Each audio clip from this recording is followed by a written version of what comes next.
Fala galera, sejam bem-vindos a mais um Beer to Beer. Como vocês podem ver, a gente mudou um pouquinho aqui o cenário. Temos um convidado especial, convidado para conversar aqui com a gente, para falar sobre um pouquinho de criação, um pouquinho do trabalho de estúdio. Está aqui ao meu lado o Ricardo Passos, ou Ricardo Big Passos, ou o Big, como ele também é conhecido e como ele é chamado. Ricardo, muito obrigado por ter atendido o nosso convite aqui do Beer to Beer. Imagina, é um prazer. Vir tomar uma cervejinha na caneca aqui com a gente para um bate-papo informal. Bom, Big, para te apresentar um pouquinho, vou te chamar de Big, tá? Porque Fica já entendi que todo mundo te chama assim. Fica à vontade. Para te apresentar um pouquinho é o seguinte, eu pergunto, você fala o que você quiser, enquanto a gente toma uns golinhos de cerveja. Essa é a ideia do nosso bate-papo, é totalmente informal, é aquele happy hour, sem gravata, sem formalidade. E para começar, eu queria que você apresentasse essa cerveja, porque foi você, né? Você que trouxe a cerveja, você que trouxe a ideia de um amigo seu, então conta um pouquinho qual é a história dela. Então, essa cerveja é de um cliente nosso, chama Teus. Uma delícia, o pessoal, inclusive ontem estavam festejando que eles acabaram de ganhar o melhor menu de executivo de São Paulo, estão fazendo a propaganda já para os meus clientes. E eles estão começando agora a embarcar nessa onda das cervejas artesanais. E a gente trouxe hoje uma que se chama Session IPA. É uma cerveja IPA, para quem, acho que a galera que está assistindo já deve saber, obviamente, uma cerveja um pouco mais encorpada, sendo mais forte, tem um gosto bem apurado do lúpulo. Só que a Session IPA ela é um pouquinho mais suave. Então, acho que vai bem. E vamos experimentar. A gente não vai terminar o bate-papo dando risada à toa, nada talvez, assim, né? Um pouquinho mais tranquila. Enrolar de língua aqui. Saúde. Boa, saúde. Já tomou cerveja na caneca antes? Já. Acho que é bom. Já tomei de vários jeitos. Saúde. Saúde, turma. Agora, Big, conta um pouquinho, antes de contar a sua história, eu queria que você explicasse o que você faz hoje. Você tem a Big Studios, que é produtora de conteúdo, é uma agência, é um estúdio de gravação, de criação. O que é o seu produto hoje? Ela resume um pouco todo o meu aprendizado ao longo de toda a minha carreira. O Big Studios hoje é uma mistura de produtora com agência. É engraçado porque é um formato que a gente está o tempo todo se questionando como é que a gente se denomina, como é que chama isso que a gente faz aqui dentro? Não tem um nome. Hoje em dia não tem de verdade um nome. A gente está, sei lá, uma content house, alguma coisa do tipo. O que quer dizer isso? Quer dizer assim, originalmente, é muito engraçado. Eu vou voltar um pouco tudo porque é um longo caminho aqui. Então já aproveita e já conta a sua história. A gente começou como fazendo 3D, era uma casa onde a gente produzia imagens 3D. A ferramenta principal era o 3D, uma coisa que eu sempre estudei desde comecei de bolinha. E a gente vai, ao longo, desde o começo do estúdio, que já tem 10 anos, a gente vai se adaptando ao mercado. Então, o que quer dizer isso? A gente começou fazendo 3D, estilo. A gente sentiu que o mercado estava precisando de pesar um pouco mais a mão no tratamento de imagem. A gente incorpora na empresa uma turma que faz tratamento de imagem, mexe no Photoshop e tudo mais.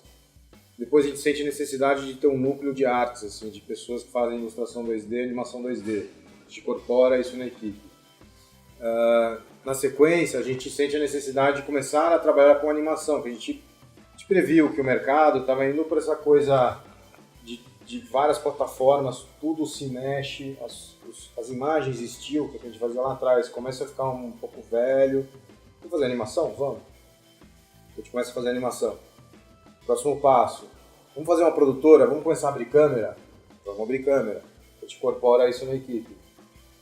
E quando a gente começa a abrir câmera, muito engraçado, foi um movimento natural, uma consequência de tudo que a gente vinha fazendo, sempre com muita qualidade na entrega, mas o telefone começa a tocar, que são clientes direto, nos procurando para fazer trabalhos onde não havia interferência de uma agência, de propaganda que até então era 99,9% do meu faturamento.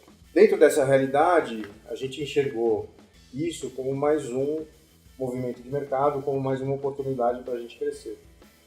E aí a gente resolve estruturar um departamento criativo. E aí vem um pouco da minha história antes do Big Studios. Eu trago toda a bagagem que eu tive até então, trabalhando em grandes agências do Brasil, várias, da Fischer, M9, DDB, Nelgama, Talent. Não só eu, como minha sócia, também que é minha esposa, também tem um network muito importante em grandes agências. Então a gente traz todo esse conhecimento que a gente carrega ao longo da nossa carreira para dentro do Big Studios. Então a gente acaba misturando essa coisa de ser uma produtora e uma produtora criativa. Se você vier com a mesma pergunta daqui a um ano, eu não sei o que eu vou responder, porque está sempre mudando. Então, achei legal, porque não tem um rótulo, vocês não fazem uma coisa, você vai sentindo a necessidade do mercado para ir agregando alguma coisa para todo o seu valor aí. Basicamente é isso. Legal. E por que Big? Esse apelido é aquela coisa que quando você dá o apelido para a pessoa, aquilo volta contra você mesmo, o feitiço voltou contra o feiticeiro. Foi um pouco isso. Eu, quando chegava em agência, eu era ainda estagiário de uma agência, eu chegava na criação todos os dias e chamava todo mundo de grande. E aí, grande, como é que você tá? E depois, comecei a chamar as pessoas de Big, de grande. E aí, Big, tudo bem? E aí virou contra mim. Virei o Big. As pessoas começaram a me chamar de Big. Na hora eu fiquei meio chateado, fiquei meio bravo, mas quando você fica bravo com o apelido, aí que ele cola de vez e fica... Enfim. E aí hoje você é o Ricardo Big Passos. Tive que assumir. Você não fala Big, não te reconhece. Ninguém vai saber no mercado, dificilmente alguém vai saber que eu sou o Ricardo. Aliás, Ricardo é só minha mãe que me chama ou a minha esposa quando tá brava. E dessa toda a sua trajetória, eu sei que você tem uma relação, e você já falou, uma relação muito próxima com o 3D. Você gosta, né? Algo que você quis trazer. Como é que aconteceu essa trajetória e os seus estudos, essa paixão por essa forma de trabalho? Ótima pergunta. Também, o 3D foi um bichinho que me picou em 1991. Eu estava começando a faculdade, estava no meu primeiro ano de faculdade e resolvi fazer um curso de computação e não sei porquê, vou fazer isso aqui. 3D, não sei como é que é isso. Quando eu liguei o computador e o professor me mostrou o que era, eu me apaixonei no primeiro minuto. Assim, na minha frente ele criou uma esfera no 3D, é instantânea, uma ferramenta que já está pronta. Eu falei, nossa, não é possível, nunca ele fez isso, mágico. E aquilo me picou, assim, fiquei apaixonado na hora, descobri exatamente o que eu queria fazer pro resto da minha vida, tinha toda a certeza que eu ia usar isso pro resto da vida, me apaixonei na hora. Isso é muito comum com todas as pessoas que você conhecer que trabalham com 3D, é muito recorrente essa paixão instantânea pela ferramenta. Eu tive até um pouco de sorte, porque não foi sorte mesmo, porque o 3D ao longo dos anos ele vai se desenvolvendo e começa a se transformar numa ferramenta para o audiovisual muito poderosa. Assim. Poderia ter sido o contrário, ele poderia ter sumido, mas ao contrário, ele se tornou muito poderoso. O que eu quero dizer com isso? Hoje em dia, se você for ver, as grandes produções audiovisuais, isso eu diria quase na totalidade, eles usam 3D como ferramenta. Então vou dar alguns exemplos. Isso de novo, foi sorte. Mas hoje, as grandes produções, por exemplo, Hollywood, eles usam hoje atores virtuais. Hoje você quase não tem em filmes de Hollywood como é que chama aqueles atores que... Dublê? Dublê. Não tem mais dublê. Os dublês hoje são todos virtuais. Eles escaneiam o ator, transformam ele num boneco 3D e depois fazem ele pular o precipício, o que quer que seja. É muito louco isso. Outra coisa, hoje e deve ser muito comum para quem assiste, por exemplo, Game of Thrones, está acostumado, você vê o making of, você assiste a produção, os caras hoje filmam no quintal de casa, põem um pano verde atrás, e dali você vê o making of, você transforma num castelo maravilhoso, que lá tudo feito em 3D. Sem dizer as grandes produções de animação em 3D, Pixar, Disney, enfim, tudo caminha para o 3D. Outro mercado, games, 3D, realidade virtual, 3D, realidade aumentada, 3D. Então eu tive muita sorte de estar num terreno fértil que vem crescendo muito nos últimos 20 anos, que é o que eu tenho feito. E aí você apostar num 3D, uma pergunta bem de leiga, é algo que barateia muito a sua produção, com certeza. Pelo menos se você pensar que você não tem que fazer um castelo, que você não tem que pagar um dublê, etc. Algo que acaba barateando os custos, ao mesmo tempo que você vai ter um investimento tecnológico de trabalhar com isso. É isso, é uma equação. Você tem, depende do que é necessidade, óbvio. Você filmar no castelo, você tem que achar aquela locação perfeita, na luz certa, né? Isso existe uma logística muito grande, e com certeza, nesse caso, nós vamos fazer em 3D, mas não é uma ferramenta barata. Só não vamos misturar. Existe é trabalhosa, ela demanda muitos skills, assim. Depois eu até explico melhor, porque o 3D ele envolve profissionais do audiovisual com diversos skills diferentes. Vou dar um exemplo. Vamos lá, imagina uma produção cinematográfica, né, que a gente está usando o 3D como ferramenta. Eu começo desenhando um storyboard. Eu começo com uma pessoa que tem que ter o skill de ilustração. Disso, eu vou para o modelador. O modelador nada mais é do que um grande escultor virtual. Ele tem que fazer escultura virtualmente. Vem o skill do escultor. Então as pessoas, hoje em dia, é muito louco. A molecada que trabalha com modelagem 3D, eles fazem cursos de modelagem em argila, cursos bem... assim, que antigamente você quem vai fazer isso aí? Hoje em dia é super difundido. A turma estuda, a molecada adora mexer com argila, com gesso e tal. É super normal. Depois, você passa para a próxima etapa do 3D, que vem a turma que vai colocar luz, textura e tudo mais. Entra o olhar do fotógrafo. Você tem que estudar fotografia, tem que entender um pouco de composição, cor, tudo mais. Depois, vem a turma de animação. Então, são as pessoas que têm que estudar animação tradicional, aquela da Disney, lá atrás, da Branca de Neve, é o mesmo princípio. E depois ainda vem a composição, que é você juntar tudo isso numa coisa só, mexer em cor, que são os compositores, e ter um pouco de skill também de Photoshop, tratamento de imagem e tudo mais. Aí você junta tudo isso, mistura, é o que a gente tem na nossa equipe hoje de produção 3D, são todos esses skills. É muito legal. Legal. Mas uma outra curiosidade mesmo, a gente vê menos hoje, ou é impressão minha, menos filmes 3D daqueles que você vai lá e coloca o óculinho do que já teve uma febre no tempo passado. Que é algo que talvez você que é do mercado saiba um pouco melhor, é algo que está diminuindo e a tendência é outra mesmo? Como é que você enxerga isso? O que eu enxergo? O mercado de cinema, ele vem tentando se reinventar, como sempre, assim, nada mais é do que uma grande experiência. Você iria... É isso. Quando você vai no cinema, você tem uma experiência agradável, de você ir, sentar, apagar a luz, você tem uma certa imersão naquele universo do cinema. O 3D nada mais é do que uma turbinada nessa experiência. Você coloca óculos, você começa a ver as coisas em 3 dimensões, que legal, vou pegar aqui, não sei o quê. Mas esse óculos ele tem um porém que não é todo mundo que gosta de usar. É muito comum você ver que pessoas sentem um pouco de náusea, tira o óculos no meio do filme.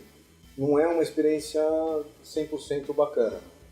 E antigamente tinha os óculos ainda, que era aquele vermelhinho azul, aquilo também dava mais ainda náusea.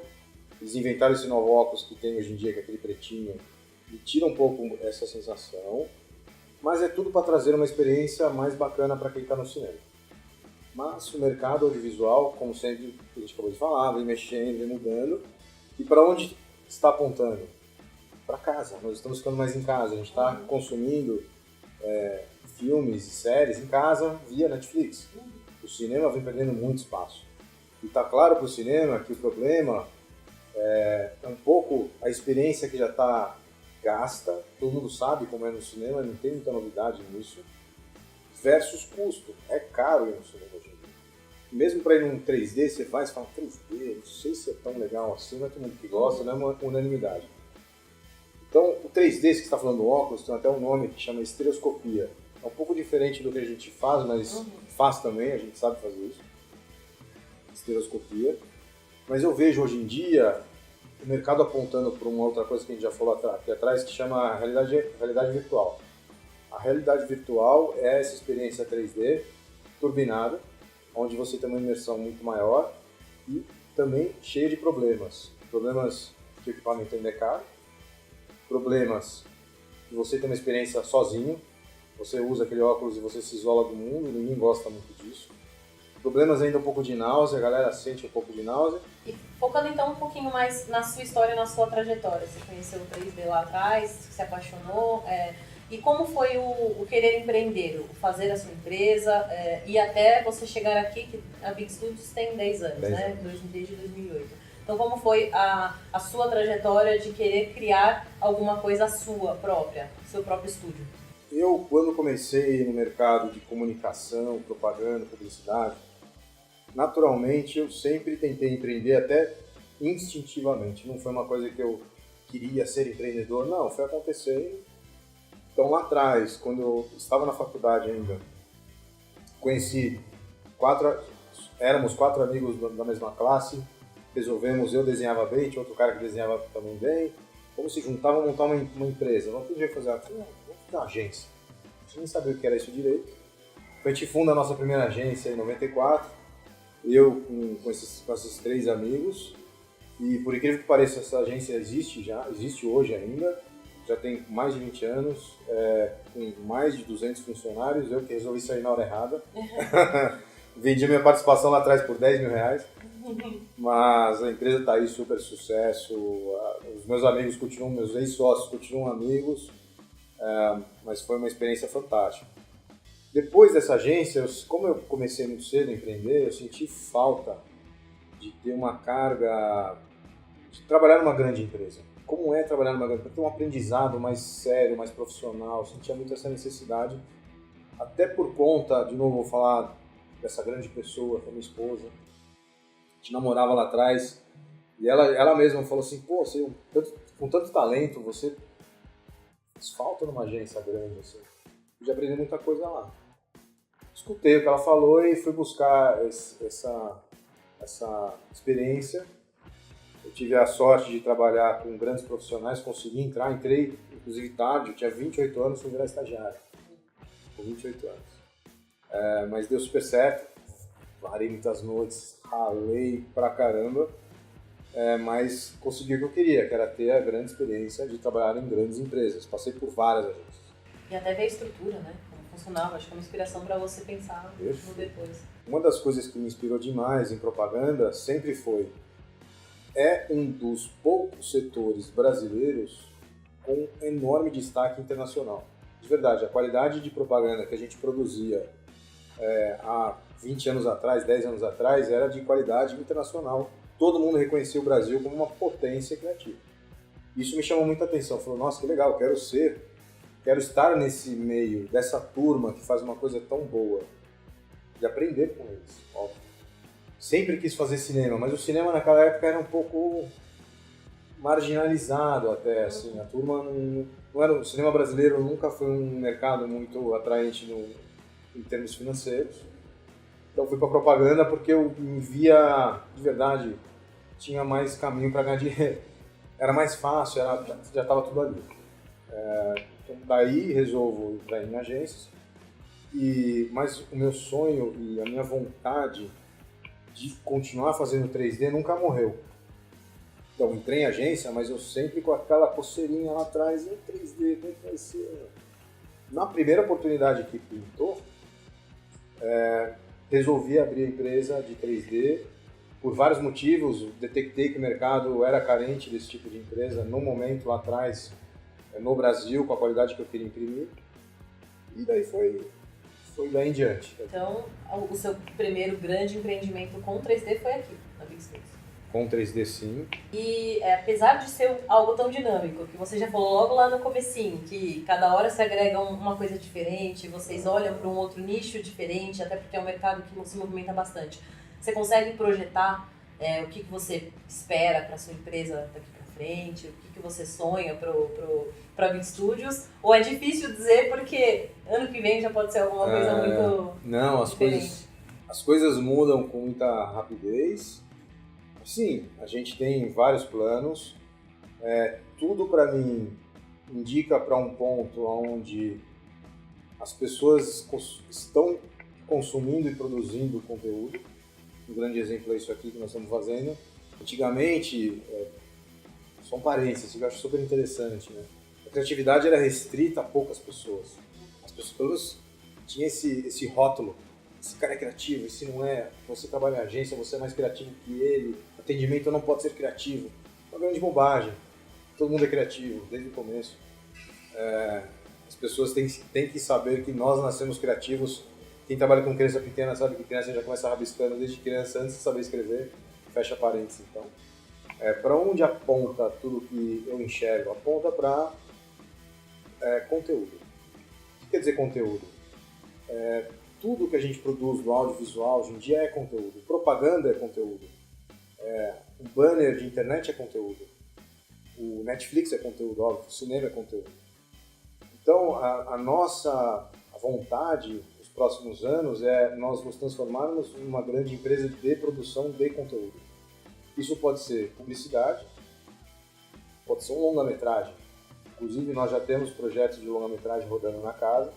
Hoje tivemos uma grande notícia que a Ancine aprovou o nosso projeto, inclusive. E daí o céu é o limite, quer dizer, vamos quebrar paradigmas. Por que não uma empresa pode fazer propaganda e fazer cinema ao mesmo tempo? E para mim é isso, assim, o futuro é uma avenida de possibilidades infinitas e é só alegria. Você se considera, Ig, uma pessoa inspiradora? Não, eu não me considero inspirador, porque, não sei, eu tento ser o mais humilde possível. Eu não sei, se eu me considerasse um cara inspirador, eu não sei, talvez eu não fosse de fato inspirador. Eu tento ser a cara mais humilde possível, tá aprendendo o tempo todo. Voltei a estudar, por exemplo, agora física, por vários motivos, matemática. Estou voltando lá para as épocas do colégio. São vários motivos, eu explico melhor, né? Mas eu tento, de verdade, assim, eu tento ser o cara mais humilde possível. Procuro conversar com todos da empresa, no mesmo nível, no mesmo patamar, bater nas costas, tomar cerveja junto. Eu acho que se alguém fala que eu sou inspirador, eu acho que talvez seja um pouco disso, assim, de tentar ser o mais humilde possível. Eu queria saber de você como que você enxerga isso, como você lida com isso, como que você cuida dos seus investimentos, do seu dinheiro, se você puder dar uma... Eu sou uma bagunça com dinheiro. Eu sou horroroso, confesso a todos aí que estão assistindo. Sou uma negação. Por isso, toda vez que eu me junto para formar alguma empresa, eu penso muito no financeiro. E tento trazer sempre para junto de mim uma pessoa que tenha esse olhar e que entenda esse mercado, entenda essa parte do negócio. E hoje eu tenho o meu cunhado, que é o Neto, o meu grande sócio, braço financeiro da empresa. E, do outro lado, de novo, a minha esposa, que é a sócia nisso, ela também tem um olhar muito importante para o lado financeiro. Ela é quem me dá, não só aqui como na vida pessoal, me dá esse suporte financeiro. Ela é mais chata, vamos lá. Ela é mais chata com dinheiro, graças a Deus, uma pessoa que equilibra. Eu sou mais avoado. Eu gosto de desenhar, eu gosto de brincar com 3D. E quando vai para os números, para mim é aquela coisa meio chata, meio pesada. Mas, óbvio, ao longo desses últimos 10 anos de Big Studios, fui forçado a aprender a gerir uma empresa, a virar... É uma coisa muito engraçada, existem duas coisas muito importantes. Você ser empreendedor e você ser empresário. São dois termos que você tem que saber separar. Empreender é você levantar uma empresa do zero. Tem gente que empreende, levanta uma empresa e vende. E vende caro. E faz isso muito bem, consegue várias vezes. E tem gente que é o empreendedor, o empresário. O cara empreende, contrata um empresário para gerir aquela empresa. É um gestor de negócio. É um cara que enxerga o todo. Como gastar menos dinheiro, como ganhar mais dinheiro. Essa equação é super difícil. Eu sou empresário. Então, ao longo da minha carreira, mesmo sendo empreendedor, eu venho aprendendo todos os dias a ser empresário, junto com essa turma que eu falei. Então, hoje, consigo falar de finanças? Consigo, na boa, óbvio. Não sou um cara também alienado. Estou sempre antenado, converso com amigos do mercado financeiro, tenho muitas pessoas que trabalham nessa área. Até adoro, acho fantástico esse mercado, acho fascinante. Assim, quem trabalha com isso, assim, traders e tudo mais, acho muito divertido. Assim. Eu tive grandes amigos que vieram de bolsa, eles trabalhavam no pregão. Um dos meus melhores amigos veio do pregão da bolsa. Eu ia almoçar com ele constantemente só para ver as histórias da bolsa, porque são fantásticas. Quem mexe com isso sabe.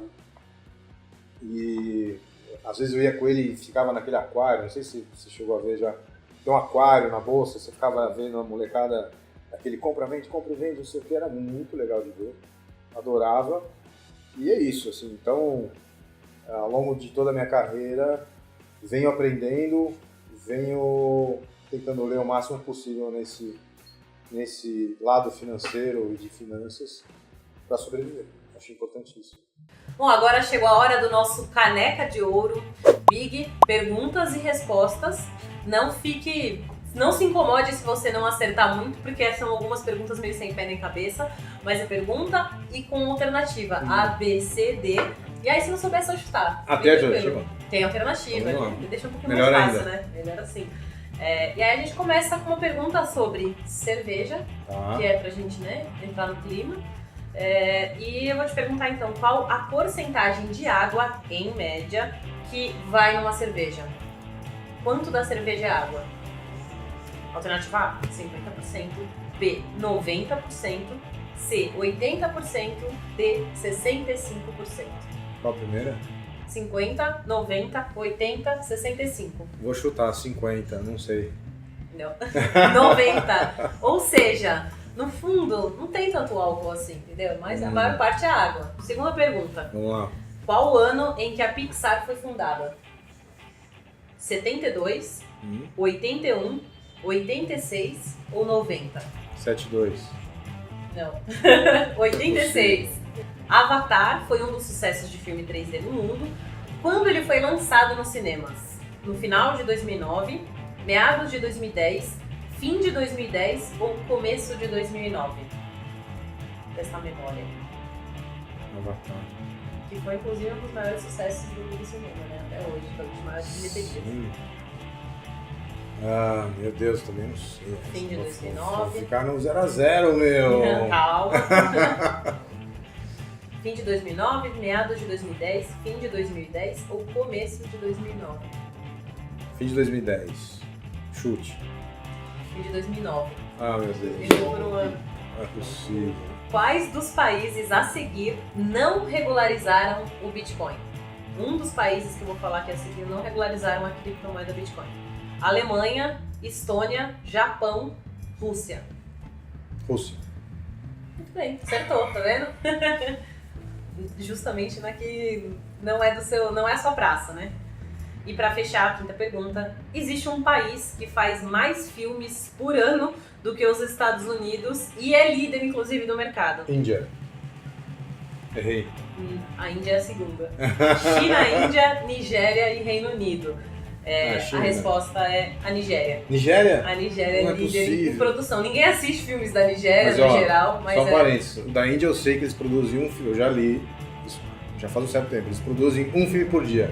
Uma média de 365 filmes por ano. É absurdo esse a volume. Nigéria conseguiu ganhar deles. Isso. Você acertou uma, mas tudo bem, tá? Você ainda não é o lanterna do campeonato, então não tem problema. Agora a gente passa pro bate-bola, que é o nosso outro quadro, que esse é pra finalizar. Pergunta rápida, resposta rápida. Já tô no seu gole, tá preparado? Então vamos lá. Fala pra mim uma música. Your Song. Do Elton John. Essa. Muito bem. Do meu casamento. Um objetivo profissional. Ganhar o Oscar. Bom. Um investimento. Bitcoin. Maravilhoso. Uma inspiração. Pode ser. Walt Disney. Walt Disney. Bom. Uma pessoa. Minha esposa. Falei Citada 14 algumas vezes, vezes. né? 14 vezes eu falei dela. Um filme. Mary Poppins. Eu li que você já assistiu umas 40 vezes, né? Tem um porquê, depois eu explico se quiser. Um livro. A biografia de Walt Disney. Big, se você pudesse voltar 15 anos no tempo, o que você mudaria na sua vida? Só 15? Acho que eu faria mais academia, né?